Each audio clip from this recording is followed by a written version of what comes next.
Hello, the internet, and welcome back to another episode of Dbacks Dispatch. We are your hosts, Gabriel and Brandon. We are without Brett for today, but it's all right. You can still enjoy our beautiful faces in the meantime. Today, we're going to be discussing and breaking down the Padres series win. Thankfully, the D-backs took care of business for the most part against the San Diego Padres and took 2 out of 3. But before we start, I just want to welcome everybody in the chat.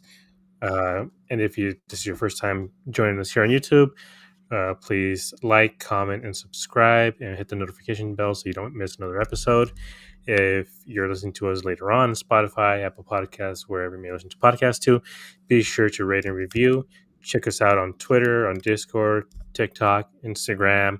We are all over at Dbacks Dispatch. Also, check out the written articles on AZ Snake Pits. And if you have any questions, any comments, be sure to leave them in the comment section. We will get to them. So, I guess to start off, Brandon, what were your initial thoughts and feelings at the end of this game and about the series overall? It's nice that we know that this team can play like a good baseball team and can play consistent good baseball. Like that's really what I got out of this series, and then also the Mariners series. Is that okay? So this team is a good team. They just haven't played good baseball consistently. So hopefully, I'm hoping that they can kind of take this and kind of run with it. Maybe on something pretty go on some sort of hot streak like we've kind of talked about, like winning 8 out of 9, 12 out of 13, and kind of really see where this team is.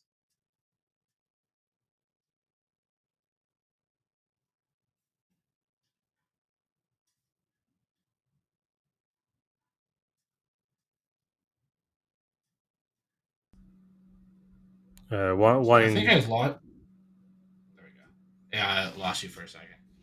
oh, yeah, I think that's kind of where we're all at, just trying to figure out who this team is, what their identity is. Are they going to be real competitors, or are they just kind of do this back and forth thing that they've been doing for a while now? And taking 2 out of 3 from the Padres, I think, is a good stepping stone into seeing this team reach their. I guess they're not going to reach their full potential this season, just because Puck is out, J Mart is out, Burns is out. Like we have too many injuries, I think, for this team to actually reach its true potential. I mean, they can still go out and win the World Series. Like this is basically the exact same team that went to the World Series a few years ago, anyways. So we can't just give up on them just yet. But I feel the same way. I want to see more from this team. I want to see them do better. I think there's still a lot they have to fix up. Like the defense. The defense for the first couple of games was straight up atrocious. I'm not gonna say they got lucky, but they got lucky that the Padres didn't capitalize it as much as they probably should have.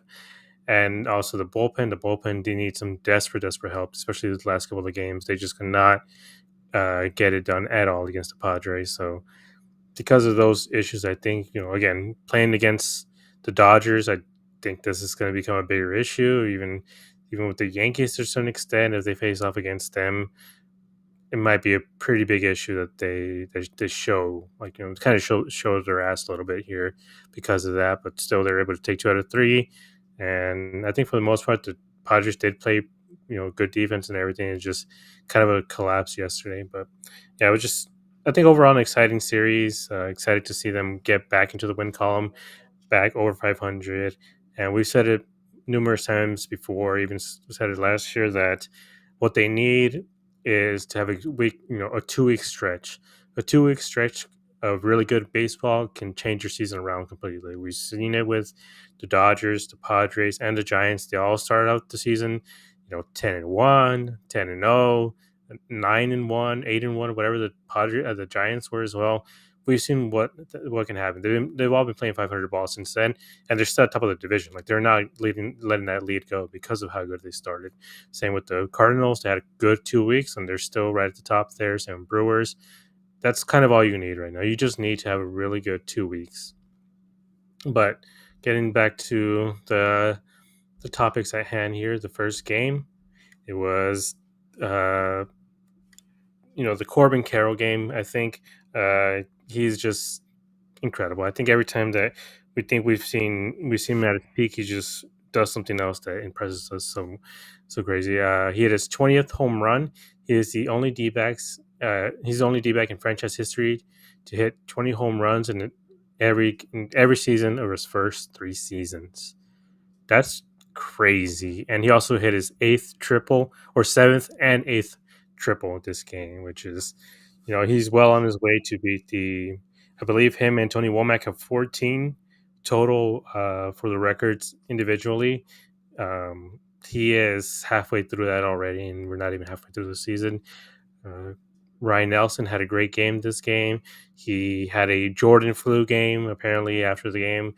Torres said he was up and he was resting in bed the last 3 games or 3 days with some sort of flu or stomach virus. I believe the same one probably affected Marte as well and a couple of the other guys in the lineup. But he came out and he pitched five scoreless or not five scoreless, yeah, five innings, 1 run, and he just pretty much dominated them. And it was something that we talked about afterwards. We were like, why did he pull him? Like, was it the innings, the fact that he's just barely coming back as a starter? And then yeah, we find out that he's playing with the I know. No, he was sick.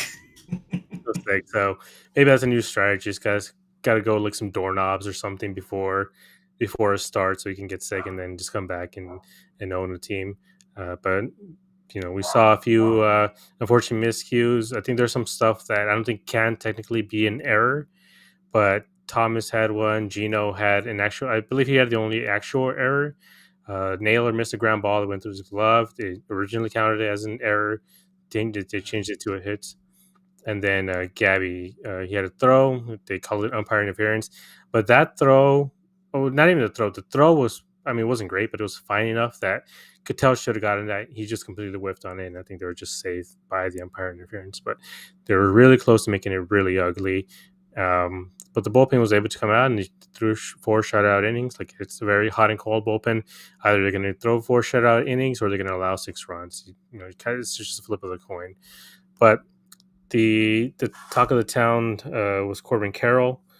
Um, Corbin in this game went 1 for 4. I mean, he had an RBI. The main thing is the strikeouts. I'm starting to worry a little bit about Corbin in terms of the strikeouts.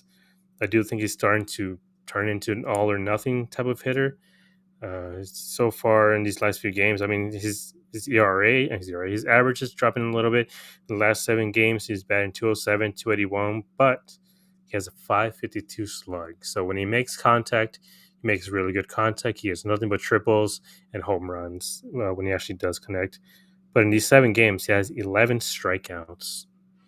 Are you worried at all that Corbin might be becoming an all or nothing player, or do you think maybe this is just his way of working through some issues?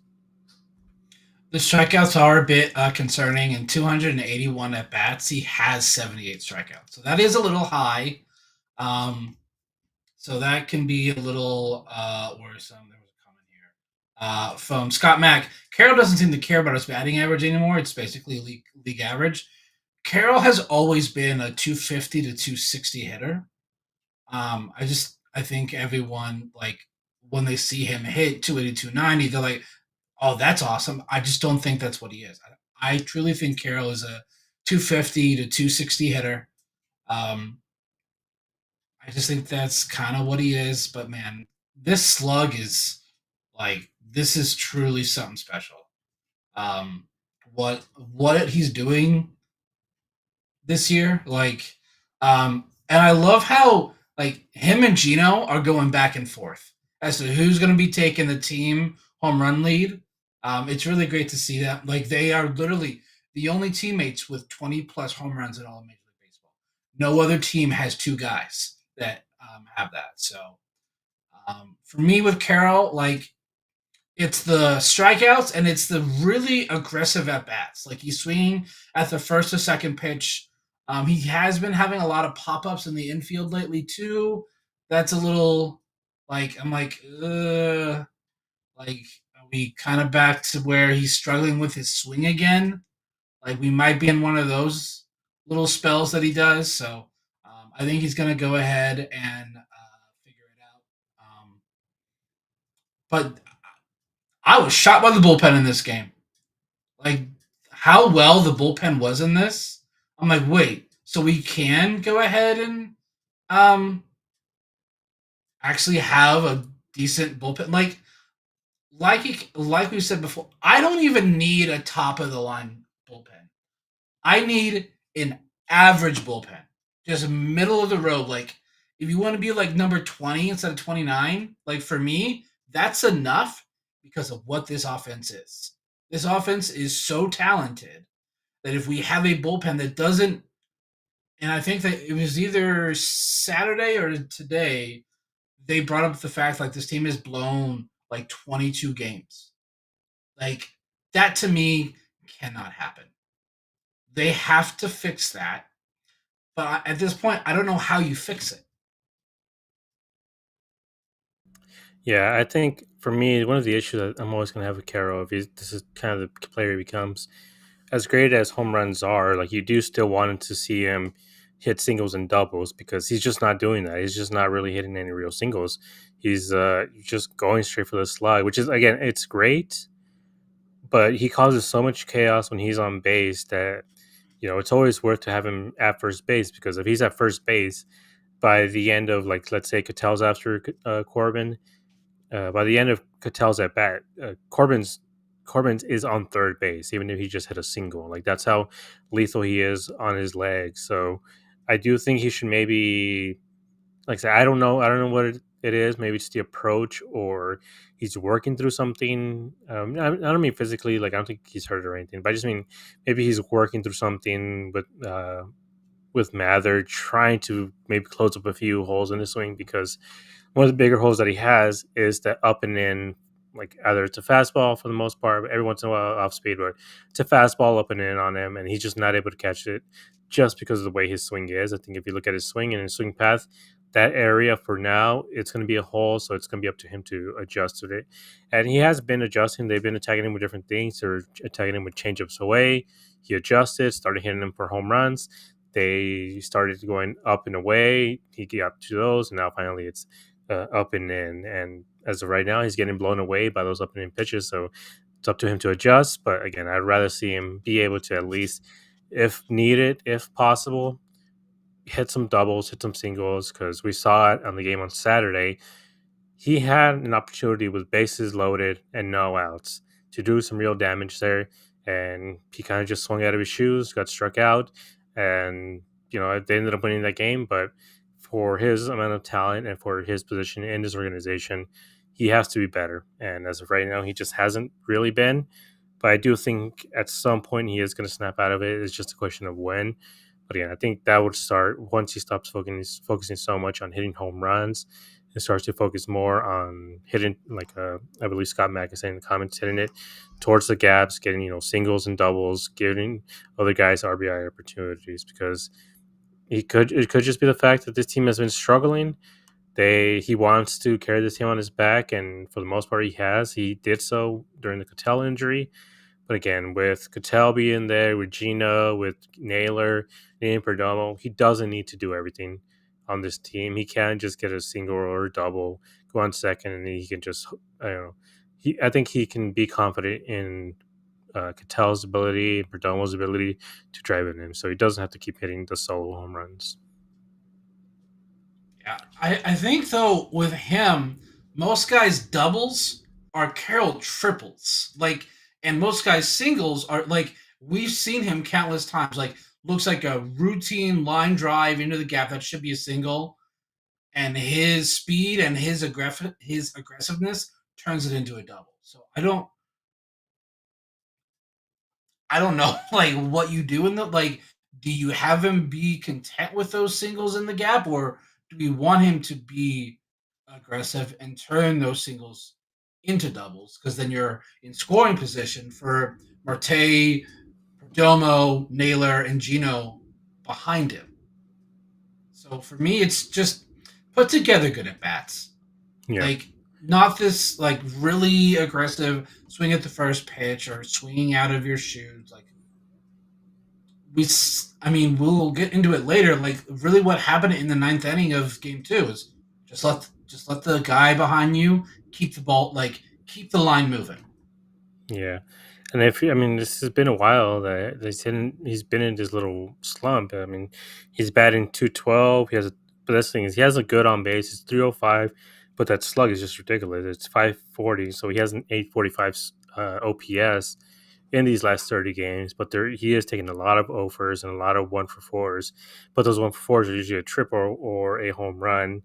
He has 31 strikeouts in 30 games, but he also has 13 walks.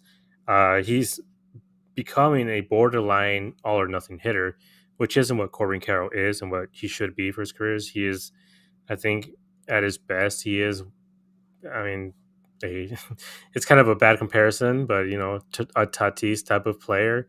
Uh, you know, during the steroid era of Tatis, that's kind of what Corbin Carroll is at his peak. As of right now, we're not really seeing that, and I think he just has to be more patient, take some pitches, not the aggressive is nice, but I do think he has to focus more on hitting. Again, like you said, most guys singles are Corbin doubles, and most guys doubles are Corbin triples. So if he's able to just get the ball in the gap, I think he's gonna hit a lot of more doubles and a lot more triples. He just has to stop focusing so much on getting the home runs. But overall, I think he did great for what he did in this game. Really helped out his team. But moving on to Brian Nelson. Brian Nelson, this is actually a bit of a comeback game for him. He got knocked around by the Reds his last start. He went 3 innings. He gave up 7 earned runs in that game, and that was the game that we were all like, "It might be over, y'all." Like, it felt at the time, it felt like maybe the season's over because we lost Corbin Burns, and it seemed like the guy who was going to replace Corbin Burns was also struggling really bad against Cincinnati. 3 innings, 7 earned runs against Ryan Nelson in on June 7th against Cincinnati. But he comes back home. He goes 5 innings. He gives up 6 hits, 0 earned runs because of an error that was committed, and just 1 walk and 3 strikeouts. Again, did this with the recovering from the flu. Excuse me.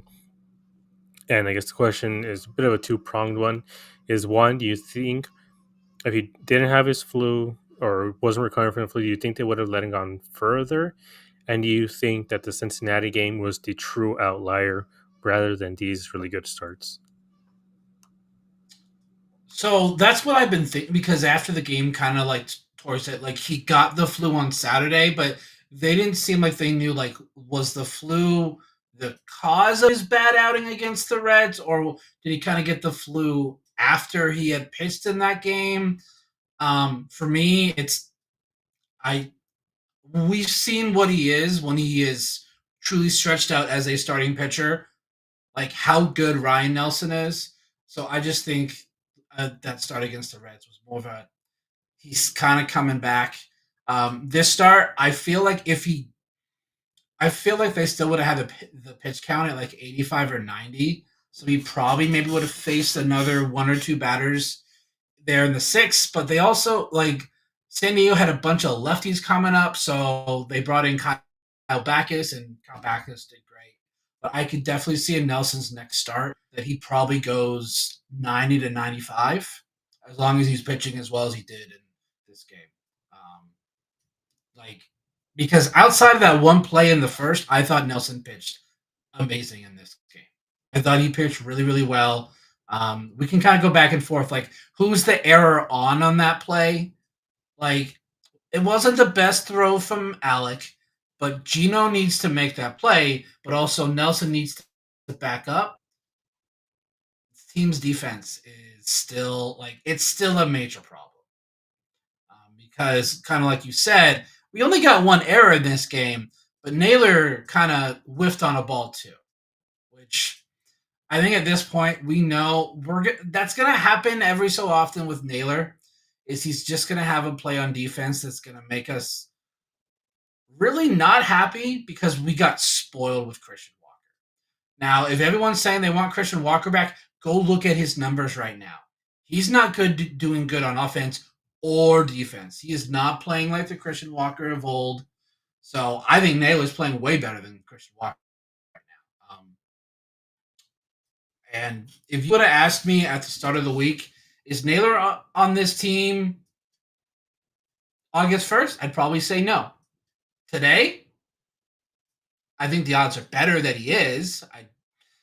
But I don't know. But Nelson, like I think this team needs Nelson to go 6 or 7 every time out because of just how decimated this team is with pitching injuries.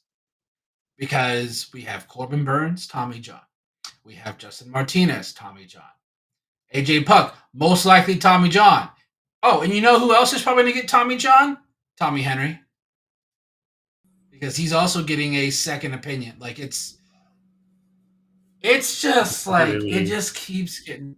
It's so I mean, frustrating. we're It's just like completely forgetting about Jordan Montgomery. He's also out with Tommy John. Like three of well, our main and then starters. also that there was what was it the Gara also Tommy like how many is that 6 Yeah, like that's absolutely ridiculous to me. Like, yeah, and the that's thing is, like way too many. we talked about it last week. We did say to a certain extent the assistant pitching coaches don't have um, as much say in certain things like a regular pitching coach does. But if let's say Kaplan was in charge of player health specifically, I didn't think it's a problem. I did go back and see, all right, who's been hurt. There's been a lot of guys who have been hurt in those 3 years that he was with the Phillies. Like Taiwan Walker, he has not been the same. I believe he ended up getting Tommy John while he was there. Ranger Suarez as well. Like it's kind of just only been Wheeler who has been healthy this whole time under, I guess at the time was under Kaplan as well. But they've had a way too many injuries, and right now we're seeing that as well on this team. Even Christian Montes de Oca, he also is injured. He's out for the season with the back injury. He's getting back surgery, and I think with him, you can say anything about the trainers, but I would still put that a little bit on the way he was mismanaged when he came up to the majors. He had pitched like I think 3 days before coming up to the majors. He was called up, sat for 10 days straight into major leagues, sent back down, didn't pitch for a couple days. So in between outings, he had gone over 2 weeks without pitching at all in 2 outings, in Hey, at any least sort it's of not an elbow injury. It's not an elbow injury, it's a but it's back still a injury. pitching injury. Yeah, but still, you can't just throw a guy out there again and tell him, "Hey, throw full speed, be yourself." After giving him 2 entire weeks off without any sort of work, like that's not the way you do these things. And it's something I mentioned at the time when Montes Oca got sent back down. I mentioned it then, I think, on the podcast where I was like, "This is going to lead to injuries. Like that's just the way this happens. You can't just mess around with a guy like that, especially a pitcher, and expect him to be fine after that." And we saw the ramifications of that, but overall, this game was great. Defense did not defense. Their bullpen did the job, and the starting pitching did the job. And thanks to Ryan Nelson. And like you said, I do think going forward, once he's fine, once he's a little bit more stretched out, he is going to go 6. He is going to go 7. And with how efficient he is, I'm not going to say he's better than Corbin Burns, but I think if you compare numbers, he is going to be very similar. I think to Corbin Burns. The main thing is the workload. If he's able to get at the end of the season 170, 180, I think it's going to be huge for this team, especially Is if that even they have possible at this point? With how he's far we are in, how many starts? Like, would he have to go like 7 or like? I mean, it'd be great if he could because if he's going 7 or 8, it means he's being very yeah, efficient. I He's mean, probably that's what I'm around saying. That's 100 that's what he's pitches, that's what he's been his, 3 runs I or think after less. the second half of last year, that's basically what he averaged out. I believe he averaged to 6 and 2/3 innings with a 3.3 RA in the second half of last season. So if that's what he is, I mean, he's at 50 innings right now. How many more starts would he have? 15 or so for the rest of the way if things Yeah, go, according to plan. So he would have 15. I mean, obviously his are a little bit different. Let me check one more, guys. Gallon. Gallon is at 15. So yeah, about 15 more starts. If he goes 6, 7 innings, I mean, I you think the got math, 150 close to. yeah, I think the math would work out to the point where he is going 150 and he's going actual 7 innings. You're talking about the 170, 180 range, which is kind of I think what this team was expecting out of Burns anyways. And if he's able to have that 3.3 ERA in those starts, I do think this team is going to have a real chance to win and win the 90 games we were expecting them to. So obviously we don't want to lose Corbin Burns just because it gives you so few options after that. Because Nelson gets hurt, you're kind of screwed. But as of right now, I do think, with him, with Gallen, with Merrill, I have quite a bit of trust in at least in those three guys. I'm a little bit iffy on Erod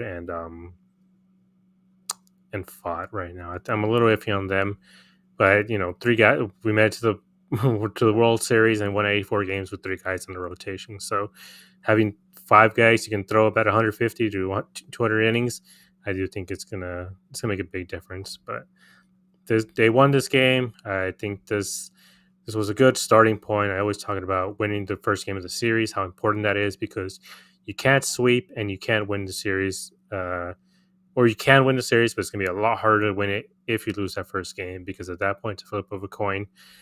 But they won this game and they came back for game number two.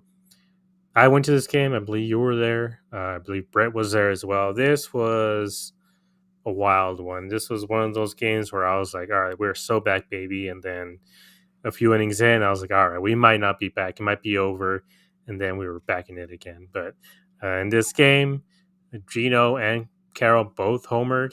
This is the third D-back duo to have both 20 plus home runs before the All Star break.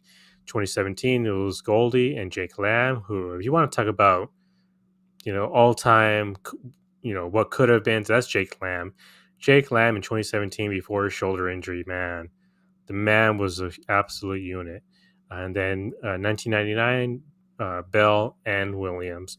The other day they showed a graphic on this stupid Apple DB broadcast of Jay Bell, and it was so clearly Damon Miller. It was so stupid. Oh my god, these people. By the way, Um, only one more Apple TV broadcast. By the way, God, God, that thing is garbage. It's so, and it's not just our games. It's every team's games. Like I've said this multiple times. Looks great. The picture, fantastic. But the people that they have commentating don't follow these teams. And it's like, I'm like, do you guys not have researchers? Like this is like, it's so bad. I don't think they do. Like it drives me nuts. Like it's why I went to the game on Friday. I'm like, I'd rather watch it there than trying to watch this No. terrible broadcast. But what contributed to this game, getting out of hand, I think, was the fact that Zach Gallen came out into the seventh, and he did what we've seen him do quite a few times this season already, where he goes great for 6 innings, just gives up a run or two, gets into that seventh inning, and he instantly gives up two or three hits, or gives up the lead entirely. And in this case, he just loaded up the bases. He got the one out. He loaded up the bases, and then Ryan Thompson, for some reason, again, making him go out in the back to back. I believe at this point their batters are hitting 600 off of him or so after a back to back. So I don't understand putting him out there over a guy like Deeks, who did go on to pitch the eighth inning, but he Thompson did what Thompson does. He gave up a run. He also let all the runs score on Zach Gallen. So when we're talking about bad luck, that's bad luck right now. Gallen was under 5 in terms of his ERA. He entered like with the 6.5. He was able to work it and get under that, get underneath a 5 ERA. I mean, it looked like he was going good, and then suddenly his stat line just doesn't look anywhere near as good It as was it did, 4.8 when he left the game, by the way. It's and it ballooned all almost the way up. half a run. It ballooned up almost 20 points. He has a 5.19 ERA now because the three runs ended up scoring. And they all scored pretty damn easily, too. It's not like it was a struggle or anything. Thompson was just throwing batting practice out there, which he usually does in these back to backs. And people are blaming, they said it multiple times on a broadcast, like, oh, this is his eighth straight outing without giving up a run. Go look at the stat line for all of those. One of those was the game when he loaded up the bases. I believe the D-backs were only up by one at that point. He loaded up the bases, and that's when J-Mark came in, and that's when he threw the 34 pitches that led to him needing Tommy John. Like, he hasn't been as steady and as good as they've made it out to be. I just think it's like a company, they're just towing the company line, saying that he's been better than he has been when he's clearly still been struggling. It's just the fact that he's been bailed out a few times already just in those 9 games. And even in this case, putting him on a back to back when you had other guys who you probably could have thrown out there, they ended up using Beeks and Ginkel. And unfortunately, Ginkel, I I would blame the defense on what happened with Ginkle and also his own defense. He went up for a ball, didn't get it, and the run scored on that one as well. It was just again, like we mentioned it earlier in the podcast about the defense being a bit of a problem in this game, especially in the I believe it was in the eighth inning. It showed up again. But for me, Gallon, I think was the main star, the main talk of the town, I guess, in this game because, or at least before the ninth inning happened.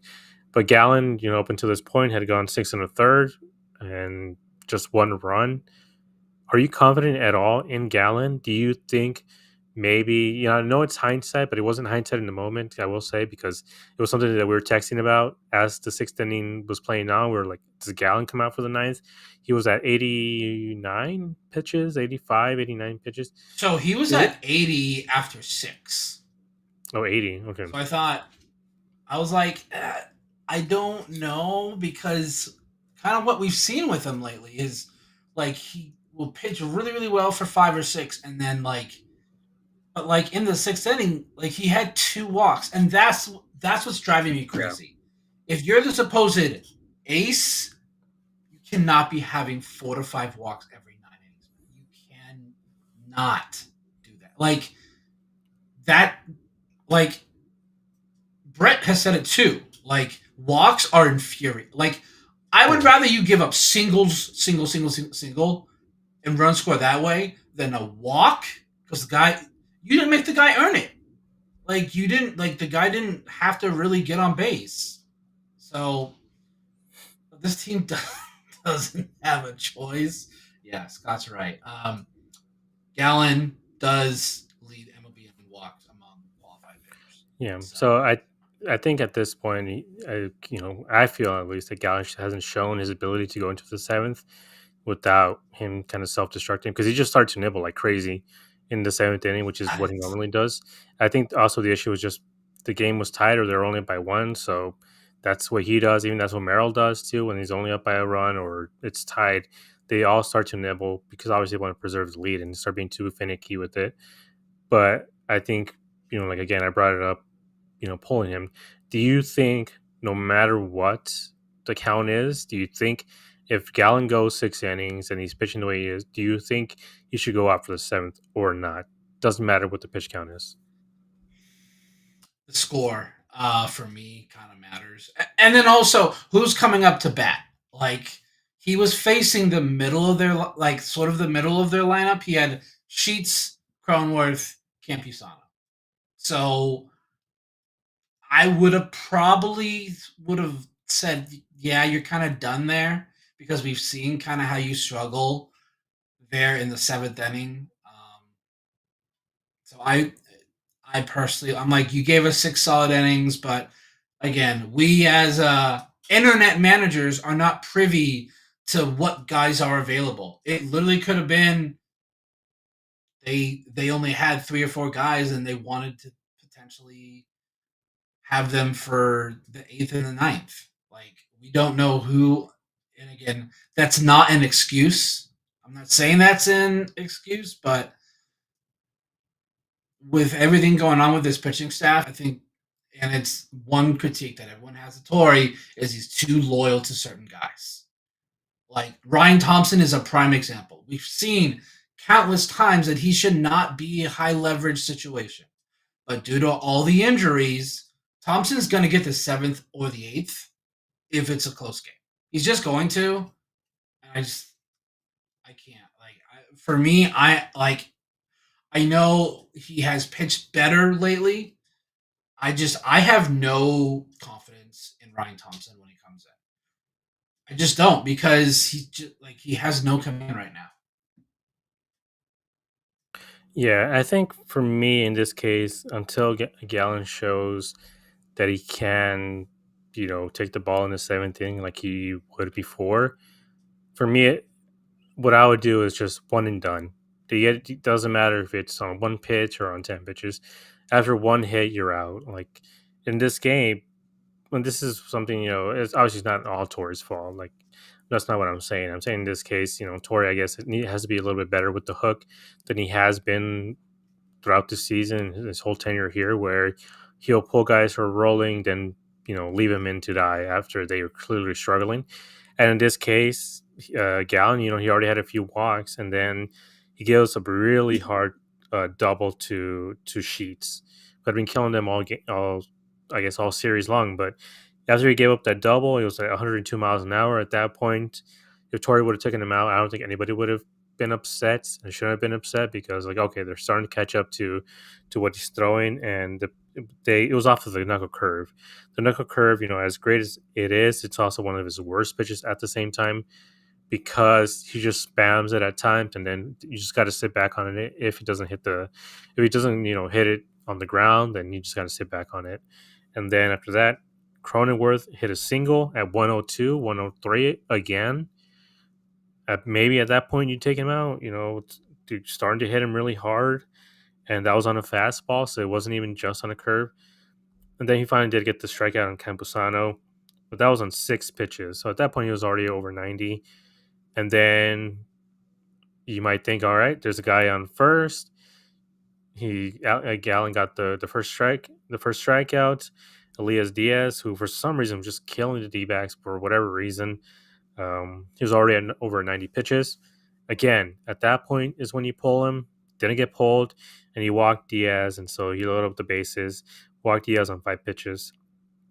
And finally, Ryan Thompson came in and instantly gave up the lead, gave up a single, and then had a fly out, then another double to Machado, and then they intentionally walked Merrill, and then Merrill was caught stealing. That's the only reason why this inning ended, and it was 5-3. At that point, it went from 1-3 to 5-3 in the blink of an eye because of the bullpen. I think also because of Zach Gallen's inability to finish players off, especially in the 7th inning. So again, I do think in the meantime, until he figures out his struggles, if he's rolling through 6, you let him face one batter in the 7th. Not face one batter, at least give up a hit. His first hit, no matter what it is, I think you gotta move on, get somebody else in the bullpen and get them into the game so they can maybe just you know he still ends out on a good note. And I think in this game, if he would have exited the game with just the double that he gave up, 6 innings, and at most 2 runs, I think anybody would have taken that, and this team wouldn't have had to do what they did later on in order to win. Um, According Barrels is saying, uh, Jack Summers said that after the game that Torrey said that he just felt Zach deserved a chance to figure it out. I think we're beyond that point. We're beyond the point where you just letting guys to figure things out. This is no longer the first week or two of the season. We are nearing the midpoint of the season. We're near the All-Star game as well. If they got to figure it out, they got to figure it out while they're pitching, while they're doing good, not when they're in the 7th inning and this game is still on the line. I think it's just too late in the season to let just guys figure things out. Um, are you frozen, Brandon, or is it me?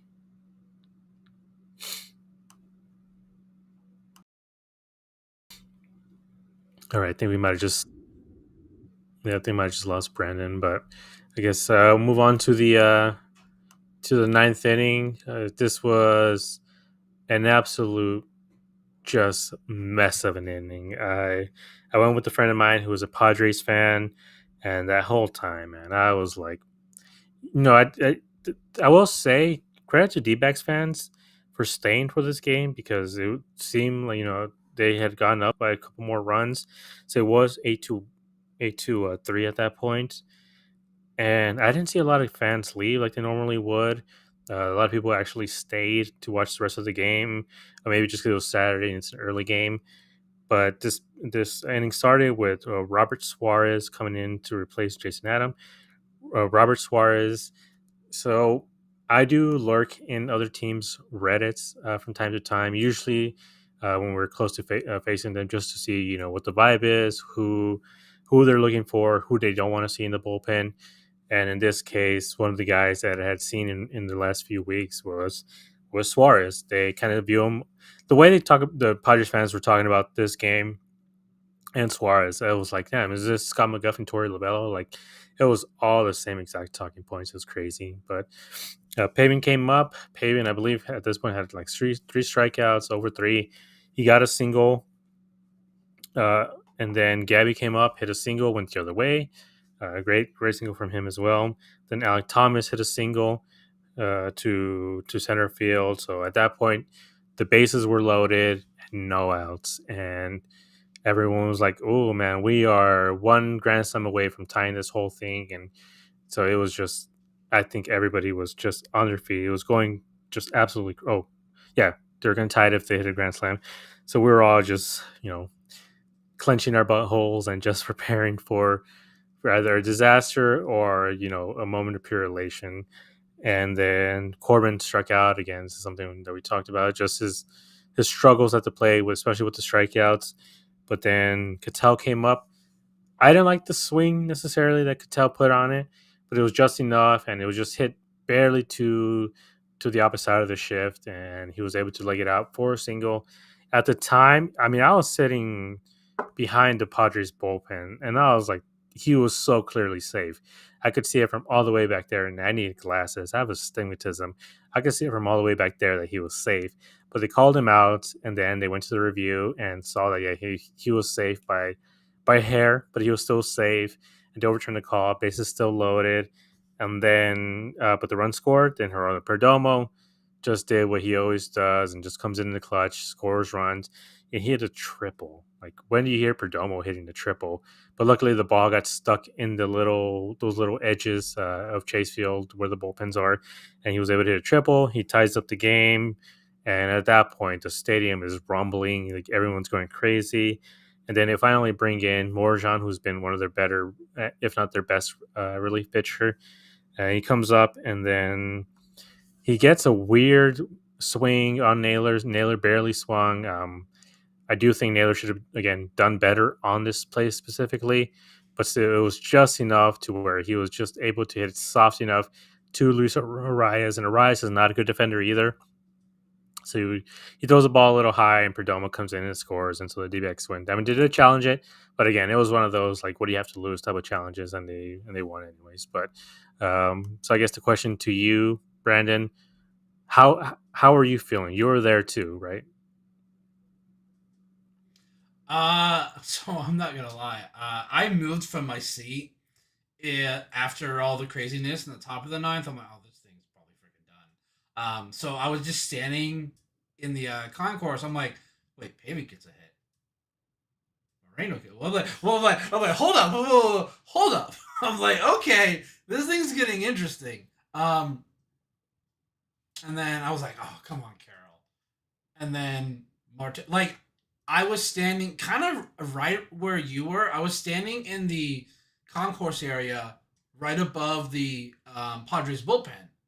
Um, and I'm like, I'm like, I mean, you have to challenge. I was telling myself, you have to challenge. Like, what are you gonna lose?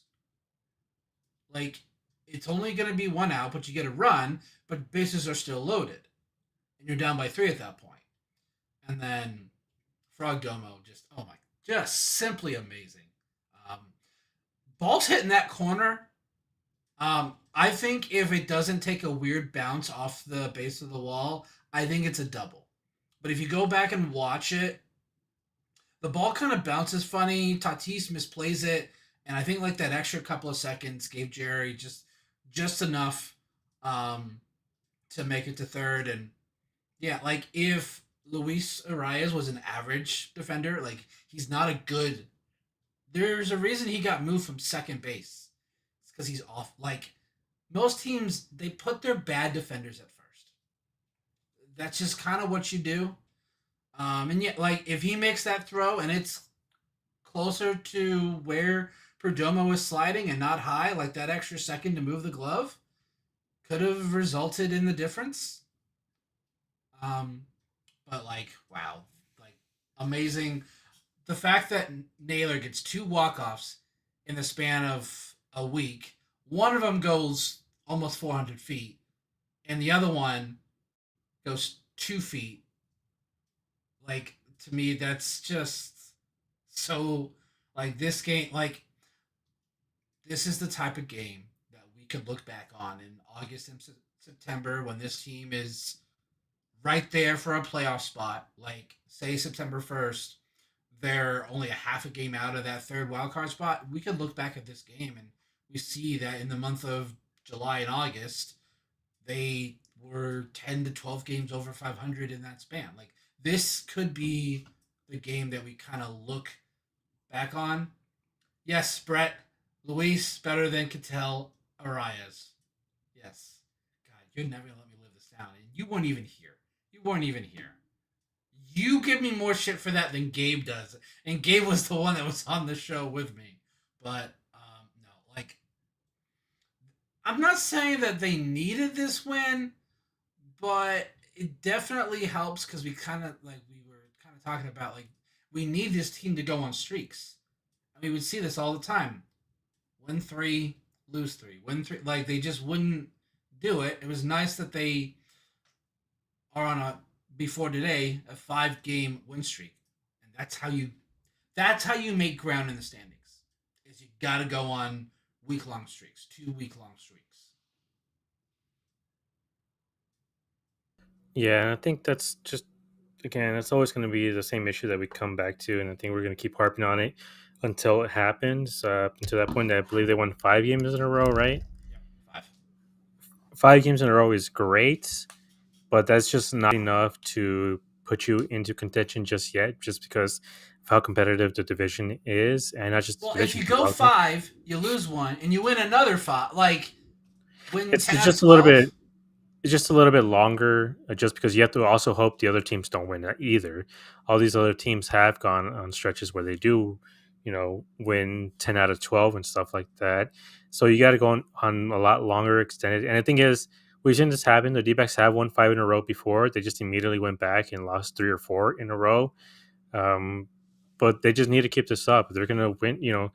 Lose today. Tuesday they got to win. They got to at least take the series from Toronto, because it is going to be an easy 3 series after that. It's the Rockies, the White Sox, and the Marlins, all terrible teams. But I've been training in our group chat. It's a huge travel issue with them because they're going all the way to Toronto. They're coming all the way back to Colorado, especially with the elevation. So Merrill Kelly, he's going to have to keep pacing around if he pitches against Colorado. Everybody has to do their best to, wear the compression socks, be healthy, because the elevation change is huge. So, they're going to Colorado and then they're going all the way to Chicago. You're talking about 8 hours, 11 hours of travel time just in those three.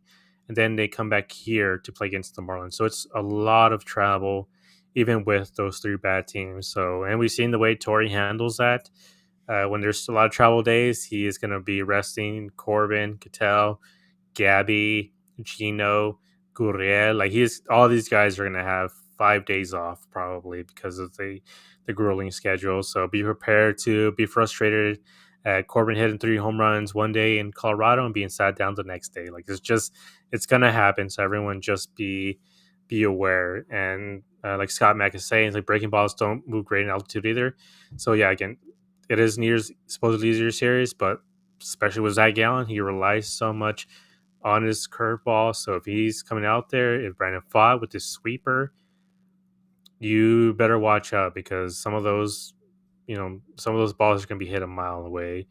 Um, but I'm sorry, I'm just trying to read some of the comments here. They're going really quickly, but I guess this was a positive game, like you said.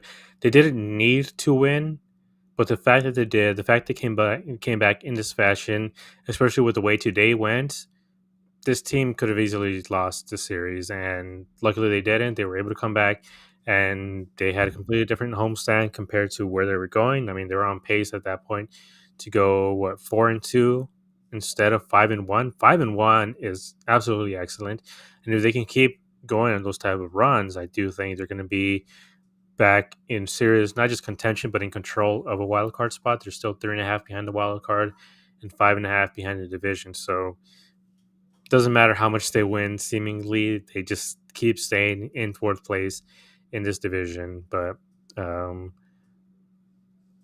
yeah, I do. A lot of people are talking about, I guess, our next subject, which is going to be about the trade deadline. The trade deadline, and we're about a month away, so we're not going to have an actual trade deadline show until that time, but people are asking about closers, or even rental DHs as well. But before we get to that, I want to get to game three. Game three, this was kind of a nothing burger all around. The offense didn't show up, but again, we've talked about it before. They really struggled. They struggled to run scoring position this entire series in general. They have a homer in 10 games straight at least. Gino has 5 home runs, and he hit another one today, which is just the way Gino is.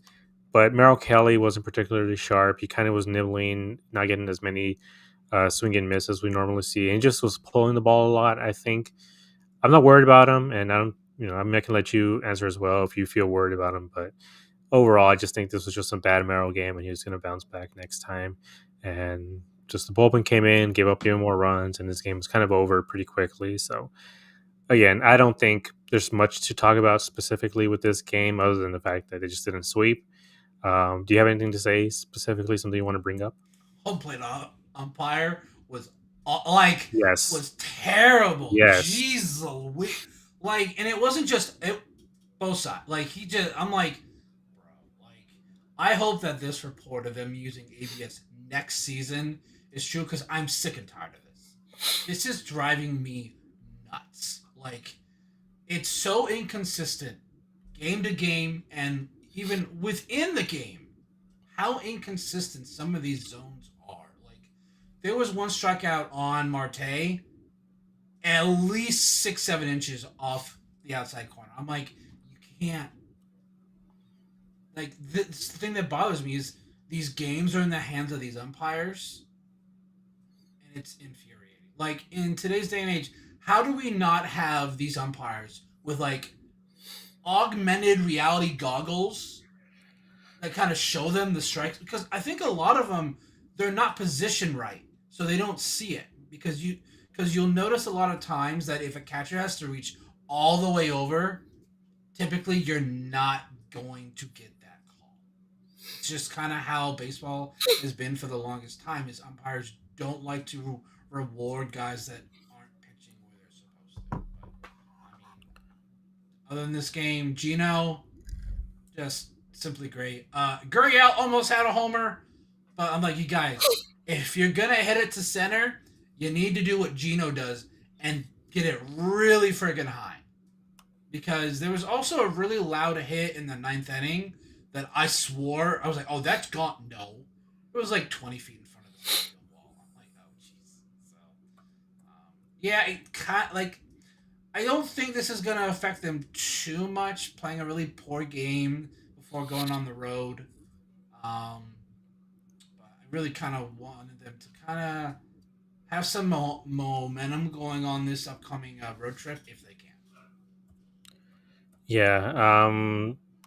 Yeah, I don't think it's going to affect them that much either. And we've seen them have issues after like a really devastating loss. I don't think that's going to happen this time, just because it kind of just seemed like they wanted to get out of there. But I guess that concludes this section of the show. Again, not much to talk about. I do think the D-backs are going to be fine. Um, but, well, maybe they might not be fine because earlier today, basically right after this game, we got some huge news that the Red Sox were going to send over Rafael Devers to the San Francisco Giants because for some reason they just all love playing here, and I don't understand it. They gave up literally nothing for Rafi Devers for the next 12 years. They pulled a Mookie Betts, just yeah, yes, Dbacks Dispatch. I don't know which one this was. I don't know if it was Brad or John. I'm assuming this was Josh Gabra, and the section comes to a close. Ferrer. Yes, that's me. But yeah, oh man, when it came down, when I saw the news, I was like, "Are you kidding me? Are you freaking kidding me?" Like, finally, start making some actual noise in the division. They're getting close, and the Giants trade for Rafi Devers. But I will say, one guy doesn't solve everything, especially with their issues offensively. They are bottom 10 in everything. He doesn't fix everything, but he makes them a lot better. And all you need, because of the pitching staff and because of their bullpen, all they need is a one-run lead. And Rafi Devers can do that. And Rafi, I play first or I play third. Devers, Right now, he's gonna be able to move into third, and then they'll figure it out eventually. But how did you feel when we saw that news that Rafi was coming to the NL West and Hell Uh, West? so this is not like him going to the NL West. It's more of like I knew he was going to be traded because that relationship, him and Boston, has been a mess in spring training. Like the whole oh, are you going to move off third? No. Like as soon as that happened, like they're like we have to find a way to get rid of him, and it's just weird because he's going from one place with a better defensive third baseman to another. Like yes, I know Matt Chapman is injured right now, but he's only going to be out for 3 or 4 weeks. So by the by the All Star break, Chapman's probably going to be back. So did they get him to be DH, which is basically what he was doing in Boston? And a lot of reports were saying he didn't ask to be traded, but he could feel like he wasn't being appreciated. So he didn't ask to be traded, but it was more like, I really don't want to be here anymore. So sad times for Red Sox Nation. I know. Yeah, he took They the lost. Eric Bledsoe route. The I don't want to be here anymore. Yeah. So But I mean, I can see him. I mean, I know he had a lot of issues with moving on from third base for the season. Like he had that press interview where they asked him, "Are you willing to move?" I play third. Are you gonna play first? I play third. Like he just kept saying it over and over and over again.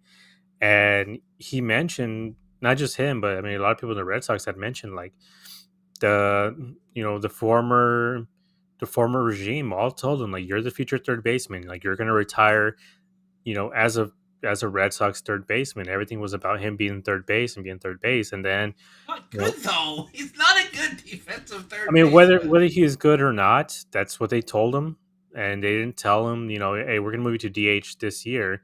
They went out and got Bregman, who is a third baseman, and told Bregman, "You're third base." There was no conversation that he's going to move to second or anything. There was no conversation with Rafi Devers about maybe moving to first, maybe moving to second, maybe trying him on short, maybe just being a DH. There was no conversation with him at all about getting him, and there's no conversation even with the Trevor Story. Where is Trevor Story going to go?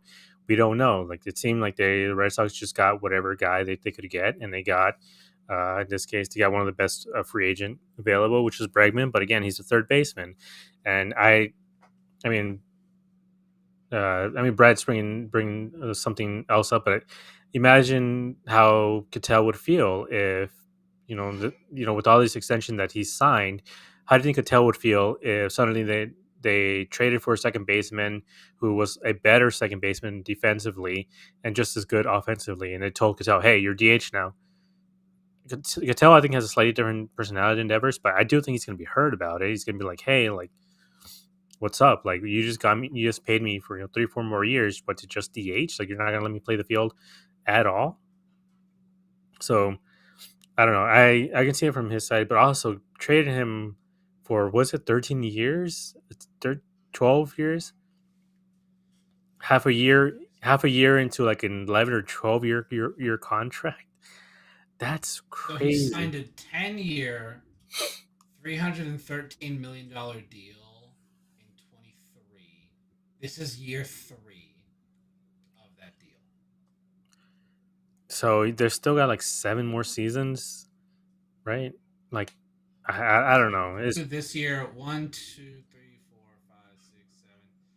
So 9 more years, and then he's a unrestricted free agent when he's 34. Yeah, but he would be like 40 years old, so it doesn't really matter anyways. He's gonna retire a Giant probably, but because of that, specifically because of the way the Red Sox handled everything, I do think he would be more willing to play ball with the Giants, just because they weren't promising him anything.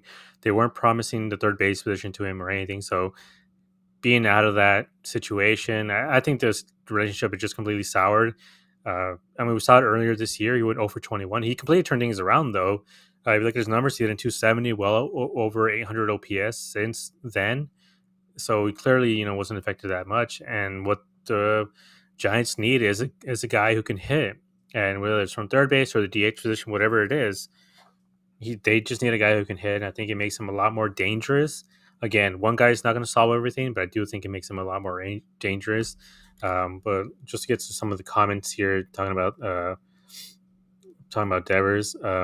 Brett says, "God, can you imagine Hazen randomly trading Cattell and Corbin for a bag of potato chips and 3 kegs of Four Peaks when they were getting hot?"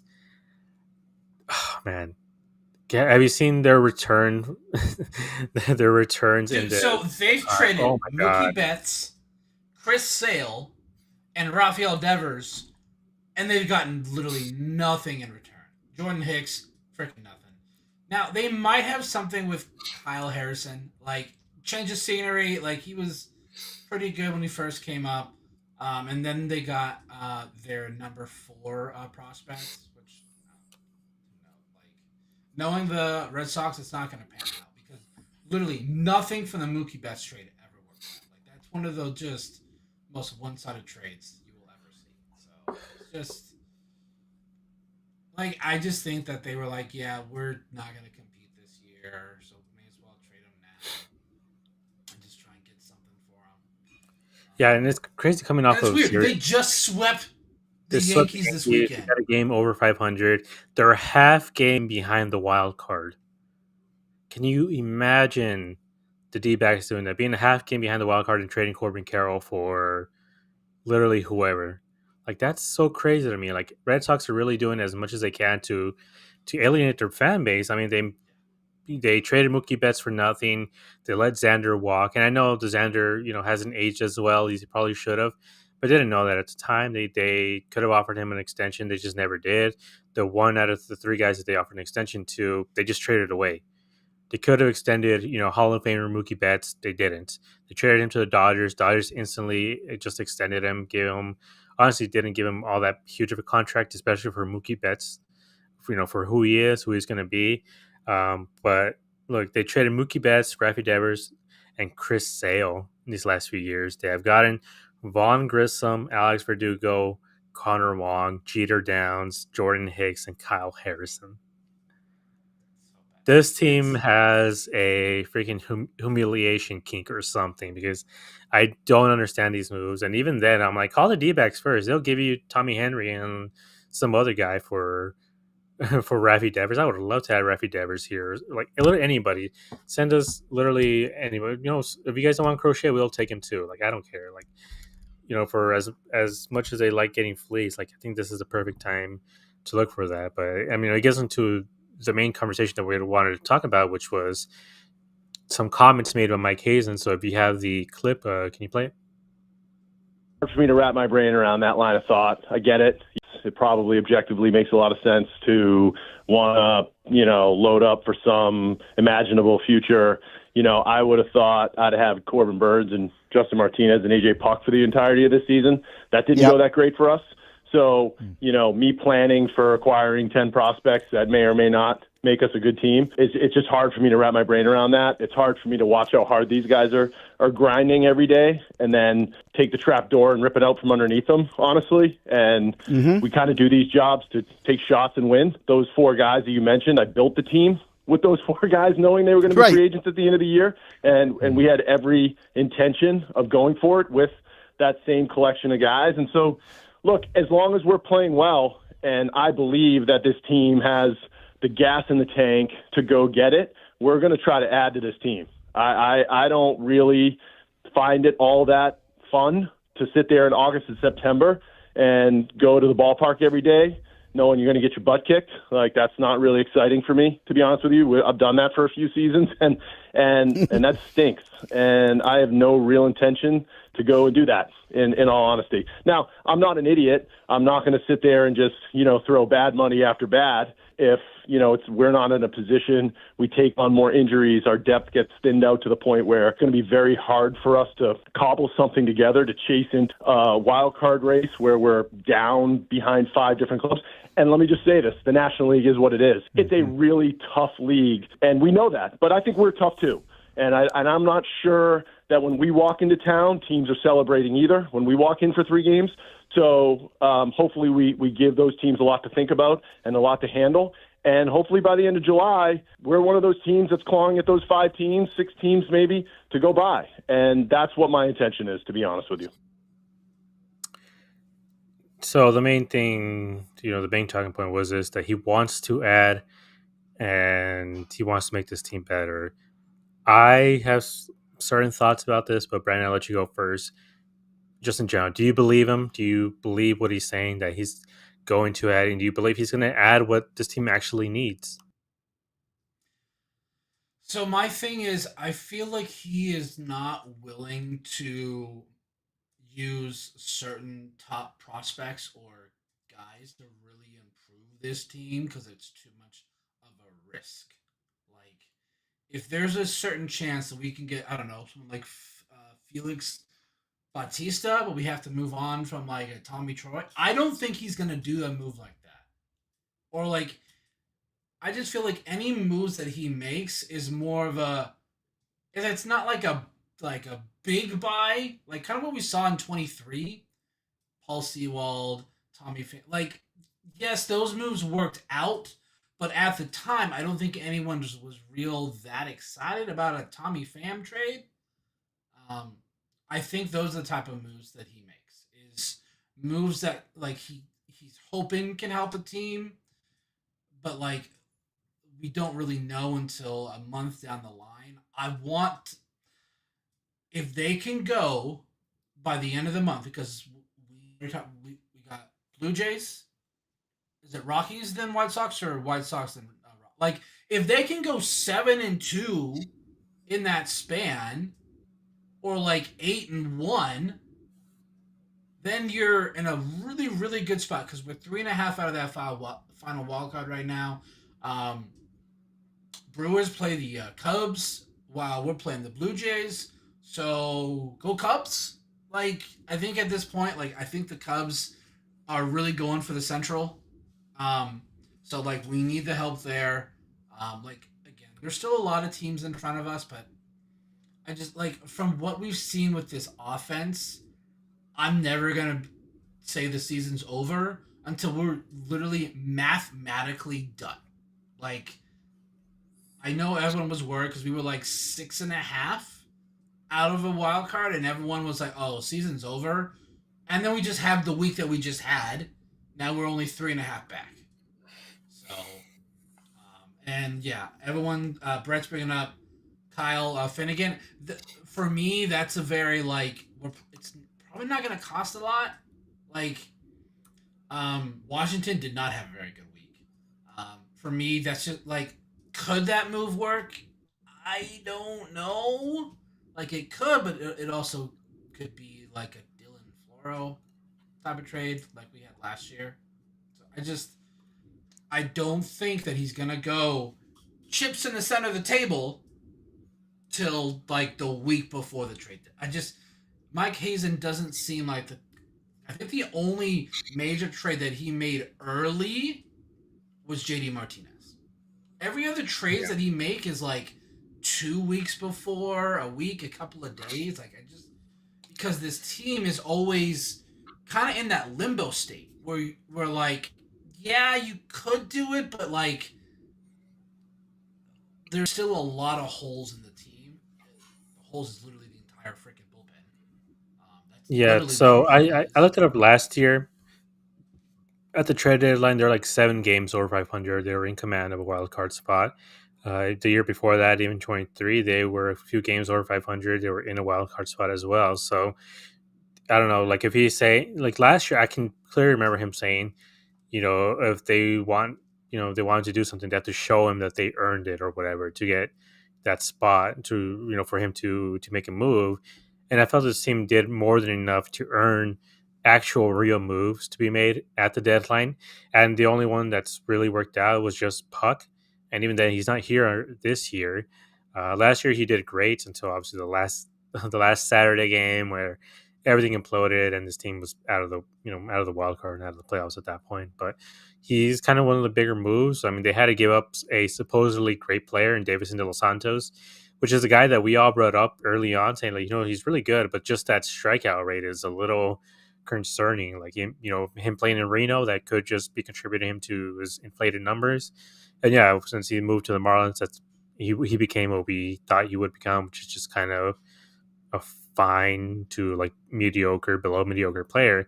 And we got AJ Puck. I mean, luckily we have him for a couple more years, but we just don't know what we're going to get out of him this year. But the other move was Dylan Floro, who was terrible and directly contributed to a few losses on this team, and Josh Bell, he was good here, but he wasn't what this team needed. This team needed a legitimately great first baseman, and I felt at the time maybe there were a few more options that they could have gotten, and they got Josh Bell. I mean, they basically picked him up for waivers. If I remember correctly, he was DFA'd by I believe the Marlins, and they kind of just picked him up for waivers.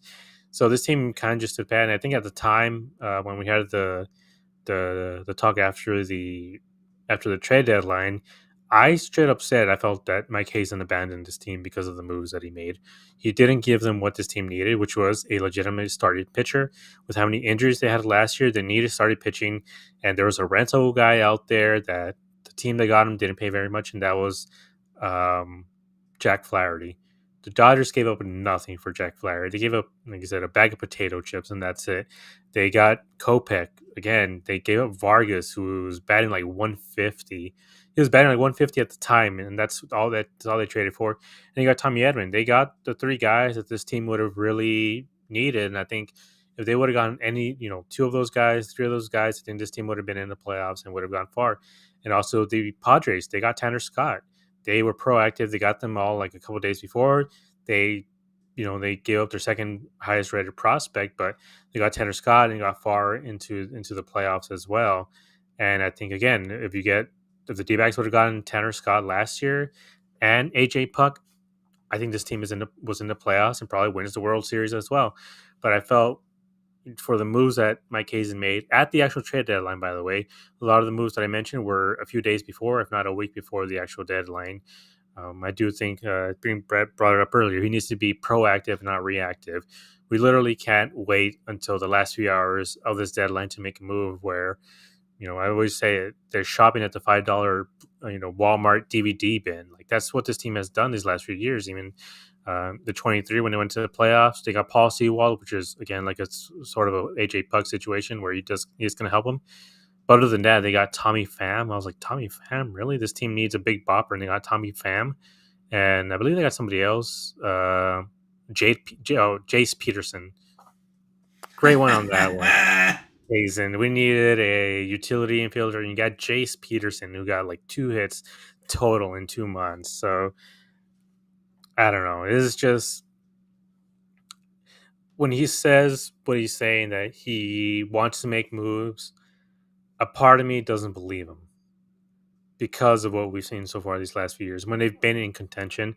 Obviously, I can see 21 they weren't in contention, 22 they weren't in contention, so they weren't going to make moves. 2020 was kind of a wash year, but the other time I remember in 2019 they were over 500. They were like 3 or 4 games behind the wild card at the trade deadline, and he traded away Zach Hall of Fame Greinke, for a 6-7 guys who, where are they all at now? They're either out of the major leagues or on minor league deals. Seth Beer, was it JB Bukowskis, Rojas, Corbin Martin, who threw like 10 innings for us total. Just a lot of hot dog water. And before that, 2018, this team was close. Or 2019, early in 2019, they traded away Paul Goldschmidt. The face of this franchise. They traded away for Carson Kelly and Luke Weaver. Like that's basically what they gave up, or got for him. And that's what I'm saying. Like when Mike Hazen is saying that he wants to get guys and make this team better, he has shown that he hasn't. When this team has been in competition, he just hasn't done enough. And I'm talking specifically with trades. So obviously, I know they didn't get JD Martinez in 2018, which they should have, and I think still to this day they get JD Martinez in 2018 to win the World Series. But again, that doesn't fall on Hazen. That's more of a Kendrick spending thing. But yeah, 2019 they traded away. I mean, they got Zach Gallen, which is great, but I just felt they gave way too much away. And can you imagine? I mean, this team in 2019 they were a few games, I think 3 games total. The last couple of games, like everyone just kind of rested, so it didn't really matter. But they were about 3 games out of a wild card. Like are you seriously telling me a team with Zach Greinke and Zach Gallen aren't going to make the playoffs? Like they could have had an opportunity. Marte had was third in MVP voting that year. Like that was a good team. That was one of their last good teams that they had, and Hazen abandoned them. Just kind of just having a a money dump, a salary dump, in order. I guess maybe it was Kendrick. I don't know, but they didn't get anything for Greinke anyways. And in 23, we just mentioned the guys they traded for a lot of decent to below decent. 24, Josh Bell, Floro, and Puck. This year, I mean, we're already seeing Rafi Devers come off the board, and we're not. I don't think anybody expected him to come off the board, but with how many teams are out of the wild card or in the wild card contention, I mean, I don't think there's going to be that much movement. I mean, how long does Chris Sale have in his contract? Is it this last year?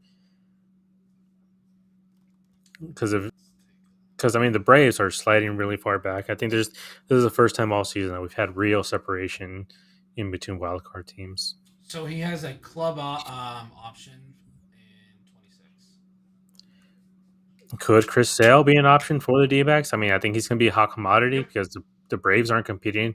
Who knows what they're going to do next year? They're losing Ozuna this year, and I think Corbin Barrows brought him up. And he said I brought him up. I don't remember that, but either way, Ozuna from the Braves, he's going to be a free agent. Although I don't know how I feel about Ozuna from the Braves. Like when guys are domestic abusers, I usually would want to stay away from that, even if they're reformed. I don't know. It's always just bothered me. The eight situation though What's up? Yeah, the DH. with That's the thing. It's like some teams have really good DHs, and this team sorely needs a DH, and they need bullpen help. So Mike Hazen. I mean, the one issue I would have is the bullpen. That is a situation where you usually wait for the last week, just because bullpens are so finicky. Guys can have they can look good right now, but in a week or a month from now, they can just fall apart. So there's a lot of pretenders and a lot of contenders when it comes to the relief market. So that's one I'm okay standing pat and waiting to see, which one of these guys get thinned out a little bit. When the hurt thins out. But the DH I think is a huge problem. Pavement is not getting it done. I mean, you can't sit Grichuk for 5 days straight and expect him to come out swinging. He's had one at bat in the last 2 weeks. Like you can't do that. Tim Tawa, I think, died also along with Grichuk because they haven't been playing much at all. At some point, we're gonna have to move on from Pavin Smith because Pavin Smith has been contributing damn near zero. He has one home run in like 50 games. So, he hit his first home run in 45 games, and everyone's like, see, he's good. I'm like, check his numbers in the last 45 games or so. He has a below 700 OPS. Like, that's not good. That's not what you want from the DH position. And people say, like, oh, well, the DH position has changed. It hasn't changed that much. You still want a guy who can hit home runs and drive in runs. Pavin has 17, I believe, RBI. We are damn near 70 games into the season. He has 17 RBI. The only people he's ahead of are Grichuk and Tawa, and that's because they have less than half the at bats that he does. This team needs to make a move for the DH, and they need to make it soon. This team can't wait until the deadline to make a DH move. I think they can maybe wait for some relief pitching again, just because of how relief pitching is. But in terms of the DH, they need to go out and get one now. I mean, there's only a couple teams that are completely out of it: Marlins, Rockies, White Sox. Those are the main guys. But Braves, I mean, the D-backs want to give a decent, not even a decent package, but just not a terrible package for Ozuna. I feel like the Braves would take it just to get some salary relief or something. Like, I feel that there's a few DHs that this team could get, and they could get it now and not have to pay a premium. So yeah, I just I I think Hazen's gonna is gonna wait before like it to put the chips in the center of the table. I don't see him making a major move before like June 15th. I personally don't because that's just who he is. He's just like he. I think sometimes like he's scared to move on from certain prospects. Like I mean, clearly, yeah, definitely, he he's overlooked he's them. had Pavin Smith for way too long. He probably should have cut ties years ago. But He's still Well, on the it's team. because that was like his first one. Like, Yeah, and that's what that's what I've drives me always said. nuts. I'm like, how much more do we need to see? See, Pavin is a role player. He's a part-time player. He is not a player that's going to impact your team. Like everyone's gonna, oh, he gets on base.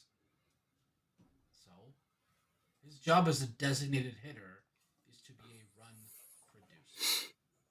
Yeah, but I guess we're just gonna have to wait and see what the ramifications are of this Rafi Devers trade. If Mike Hazen is going to feel more proactive in doing so, because again, at this point, they're still behind. They're still in fourth place in the division. They're a few games back of a wild card. They are, I guess, a really good 2 weeks away from being in a real contention for that wild card, even for the division. I mean, the only issue here is, like, as some of the news has dropped, Otani's coming back to pitch tomorrow. The Dodgers are getting healthy finally. This is the time when you have to take advantage of that. Be as good as you can be. Try to at least keep it to a game or two. Because I know everyone says, "Oh, it's a pipe dream to win a division," but why should it be? Shouldn't Isn't that the point of playing the games? You want to win a division. You want to win the World Series. So why count yourself out before the season even starts? Like, the division should never be out of hand. Game one of the series, game one of the season. This team is good enough, and it's still good enough on paper. Zach Gallen needs to step up. Merrill Kelly, for the most part, has, but Gallen, Kelly, Fott, Nelson, Erod, those are 5 stars, and they all should be doing better. Except, I guess, maybe Merrill, but all of them should be doing a lot better. This bullpen, it's tied together with freaking sticks and bubble gum, but they have to do a lot better than they have been. And this offense needs to wake the hell up. Like, they can't go through games where they score 3 runs in the first or second, then they just, flat out don't hit until the eighth or ninth. We can't rely on this team to be the answer backs every single time out. So whatever issues they have, they need to work them out, and they need to work them out quick, because we're out of time. And winning the series is great. Keep doing that. Keep winning the series, especially against divisional opponents. That's the key here. It's divisional opponents. You beat them, you move up in the standings. You can sweep the Toronto Blue Jays, but if the Dodgers sweep whatever team they're playing against, the Giants sweep, Padres sweep, whatever it is, it doesn't matter. So you got to take care of business against the division. It does matter, because I mean, it does and it doesn't, because they'll you have a just don't shot move at up. a playoff spot. Like, Yeah, we so you don't sweep. really move up in the division. You don't move up, I think even the wild card to a certain extent, just because it is the Giants and the Phillies. So the Phillies would have to get swept in order for you to make any move on them. But I just want to thank everybody who coming in today. Scott, Josh, Brett, Corbin Barrels. I saw you there. I feel bad for Red Sox Nation. We're all in mourning along along with her. Ray Velasquez. Who else was on here? Was that it? Sorry, there's a lot of comments at the top. So if I'm missing somebody, Justin. Yeah, okay, I just see Justin. So everybody here, I just want to say thank you for joining us. Thank you for celebrating, and then being a little bit frustrated at the end about the Rafi Devers trade. So thank you for being with us, and we will see you guys next time. Bye.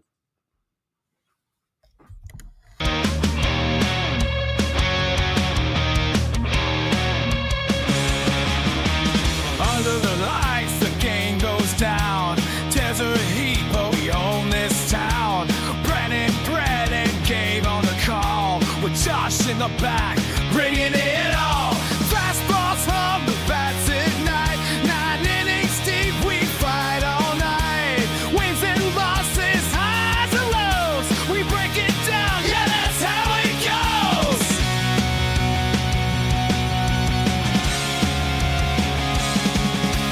Dbacks Dispatch, turn it up loud. We rep the Saints, we make them proud.